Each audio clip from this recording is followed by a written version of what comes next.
CPM-കാർ കാല് വെട്ടിമാറ്റിയ സദാനന്ദൻ മാസ്റ്റർ ഇപ്പോൾ BJP-യുടെ രാജ്യസഭാ MP ആണ്. 1994 ജനുവരിയിലാണ് BJP നേതാവായ സദാനന്ദന്റെ 2 കാലുകളും CPM പ്രവർത്തകർ മട്ടന്നൂരിനടുത്ത് വെച്ച് വെട്ടിമാറ്റിയത്. ജീവിക്കുന്ന രക്തസാക്ഷിയായ സദാനന്ദനെ BJP MP ആക്കിയതോടെ CPM-കാർ ഒന്ന് ഞെട്ടിയതാണ്. അത് ശരിവെക്കുന്ന രീതിയിലാണ് ഇപ്പോൾ സുപ്രീം കോടതിയുടെ ഉത്തരവ് വന്നത്. 30 വർഷം കഴിഞ്ഞിട്ടും ഈ പ്രതികൾ മാപ്പർഹിക്കുന്നില്ല എന്ന് വീണ്ടും ജയിലിടണമെന്നും സുപ്രീം കോടതി വ്യക്തമാക്കിയതോടെ അവർ ജയിലിലേക്ക് പോവുകയാണ്. എന്നാൽ ഈ ക്രിമിനലുകളെ യാത്രയാക്കാനും അഭിനന്ദിക്കാനും ഇന്നും CPM മറന്നിട്ടില്ല.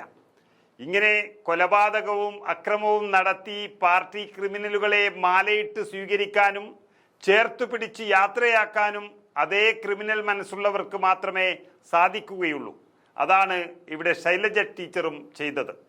ടീച്ചർ അമ്മ എന്നൊക്കെ പറയുന്നുണ്ടെങ്കിലും ക്രിമിനലുകളെ കാണുമ്പോൾ ഭയങ്കര സ്നേഹമാണ്, ആള് മാറും. അതുകൊണ്ടാണ് കാല് വെട്ടിയെടുക്കുന്ന ക്രിമിനലുകളെയെല്ലാം അഭിനന്ദിച്ചു യാത്രയാക്കാൻ മട്ടന്നൂരിൻ്റെ MLA കൂടിയായ ശൈലജ നേരിട്ടെത്തിയത്. പക്ഷേ സദാനന്ദൻ പഴയ സദാനന്ദനല്ല, രാജ്യസഭയിലെ MP ആണിപ്പോൾ. രാജ്യം ഒന്നടങ്കം ശ്രദ്ധിക്കുകയാണ് അദ്ദേഹത്തെ. അതുകൊണ്ട് തന്നെ MLA-യുടെ പണി പാളി എന്നുള്ള വാർത്തകളും പുറത്തു വരികയാണ്. തൻ്റെ കാലുകൾ വെട്ടിയ കേസിലെ പ്രതികൾക്ക് ജയിലിലേക്ക് പോകും മുൻപ് യാത്രയയപ്പ് നൽകിയ CPM നേതാവും MLA-യുമായ ശൈലജയ്ക്കെതിരെ സദാനന്ദൻ MP തന്നെ രംഗത്ത് വന്നിരിക്കുന്നു. ജയിലിലേക്ക് പോകുന്ന പ്രതികൾക്ക് വലിയ യാത്രയയപ്പ് നൽകിയതും അതിൽ മുൻമന്ത്രി ശൈലജ ഉൾപ്പെടെ പങ്കെടുത്തതും ദൗർഭാഗ്യകരമാണെന്ന് അദ്ദേഹം ദില്ലിയിൽ പറഞ്ഞിരിക്കുന്നു.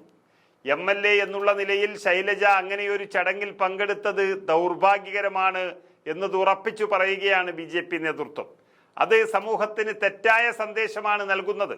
ഇത്തരം കുറ്റകൃത്യങ്ങൾക്ക് പ്രേരണ നൽകുന്ന സമീപനമാണ് ഇവിടെ KK ശൈലജ സ്വീകരിച്ചത് എന്ന വാർത്ത രാജ്യം മുഴുവൻ പരന്നിരിക്കുകയാണ്. നമുക്കറിയാം, കണ്ണൂർ ജില്ലയിൽ നിലവിലെ സ്ഥിതി അല്പം സമാധാനപരമായി പോകുകയാണ്. അപ്പോൾ ഈ ജയിലിലേക്ക് പോകുന്ന ക്രിമിനലുകൾക്ക് യാത്രയയപ്പ് നൽകാൻ പോയ MLA-യുടെ നടപടി കൂടുതൽ സംഘർഷത്തിലേക്ക് നയിക്കാൻ വേണ്ടിയുള്ളതാണ്. ശൈലജയല്ല, ഇനി ആരായാലും ഇവരുടെ ക്രിമിനൽ ബുദ്ധിക്ക് ഒരു മാറ്റവുമില്ല എന്ന് തെളിയിക്കുന്നതാണ് ഇത്. RSS നേതാവായിരുന്ന സദാനന്ദൻ വധശ്രമക്കേസിലെ പ്രതികളെ ജയിലിലേക്ക് യാത്രയയക്കാൻ പഴശ്ശി സൗത്ത് ലോക്കൽ കമ്മിറ്റി ഓഫീസിലേക്കാണ് ഈ ടീച്ചറമ്മ ശൈലജ എത്തിയത്. പാർട്ടി പ്രവർത്തകർ പങ്കെടുത്ത പരിപാടിയിൽ കീഴടങ്ങാൻ പോകുന്ന പ്രതികൾക്കായി പ്രവർത്തകർ വലിയ മുദ്രാവാക്യം വിളിക്കുന്നതെല്ലാം ദൃശ്യങ്ങൾ പുറത്തു വന്നിട്ടുണ്ട്. കേസിൽ 30 വർഷത്തിന് ശേഷമാണ് പ്രതികൾ ജയിലിൽ കീഴടങ്ങിയത്.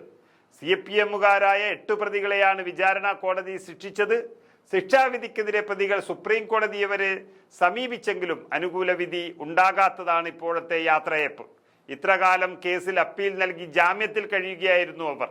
ആ ക്രിമിനലുകൾക്ക് മുദ്രാവാക്യം വിളിക്കാൻ പോയ ശൈലജ അവരുടെ നിലവാരം കാണിച്ചു. പക്ഷേ ഒരു MP ആണ് ഇര എന്നുള്ളത് ഇതിൻ്റെ പ്രാധാന്യം വർദ്ധിപ്പിക്കുകയാണ്.